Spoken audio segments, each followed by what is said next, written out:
story is sponsored by Plantenberg's Food Pride Store in Richmond, your fourth-generation locally owned grocery and specialty meat store where fresh food and customer service is still the way they do business.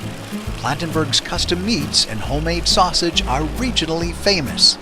Their special varieties of sausage and wieners are a delight to serve as a part of your daily meals or for that special holiday gathering. For generations, the Plantenbergs have been committed to providing quality food products that even Grandma would be proud to serve. As part of DigElog ROCORI's tribute to those who serve our country on this Veterans Day of 2009, we bring you a special story right from the heart of St. Cloud. Luke Sesnick, the president of the St. Cloud Freedom Flight chapter, discusses a new venture that the group has become involved with, the Honor Flight. Sit back and enjoy this wonderful story, and remember to give thanks to your friends or loved ones that have graciously put their country's well-being above their own. Luke, it's great to have you here. It's great to have you on the trip. And I'd like you to share a little bit about your feelings about what got you motivated to do this trip and raise the funds to take these vets out to D.C. Well, thanks, Jim. I'd say that you were key. When you came to our board meeting and told us the story about Honor Flight, I don't think anybody on the board could say no. I mean, it was just a natural for what Freedom Flight has been doing over the years in honoring our veterans, and it was just something we needed to do, and I was happy to get involved and to get out and promote it throughout the community. The one thing that, when you started sharing the different aspects of what the Freedom Flight trips meant to some of the people and what happened during these trips, it really spurred me on to get the veterans going and to get more volunteers and get the donations. I think that the neatest thing that we were looking at is a nice send-off for the veterans in St. Cloud, and then the idea that we had mail call at 35,000 feet, getting a hold of all the emergency contacts on their applications and not letting the veterans know that their families are going to be writing letters to them, and then collecting those all up in big manila envelopes, and then at 35,000 feet we announced mail call, and we went through the list of names. Jim read them off, and we ran up and down the aisles, and we got even the people that were just on the flight got involved. They were sitting next to our veterans and everything else, and it was very emotional. I was sitting between two veterans, and they were going through their letters. In fact, one of the veterans said that he didn't think he could go through them. It was just going to be too emotional for him.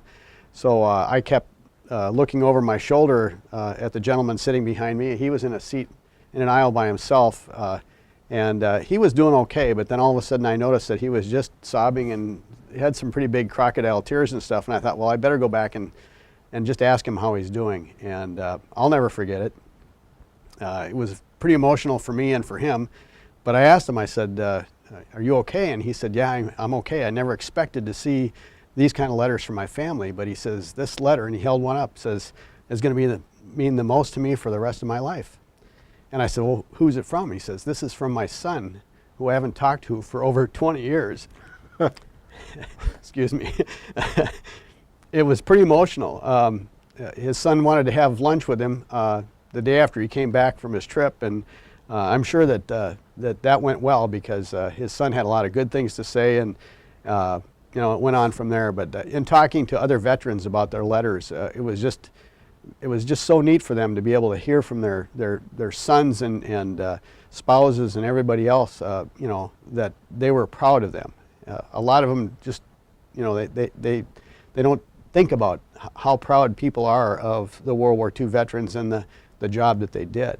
So as we're coming out of the airplane and entering into the jetway, we heard this just loud noise. We couldn't figure out what it was, and as we turned up the jetway and started going up the hill to the gate, we realized what it was. And there were thousands of people at the gate, shoulder to shoulder, cheering these veterans on as they came off the airplane, and there wasn't a dry eye in the house.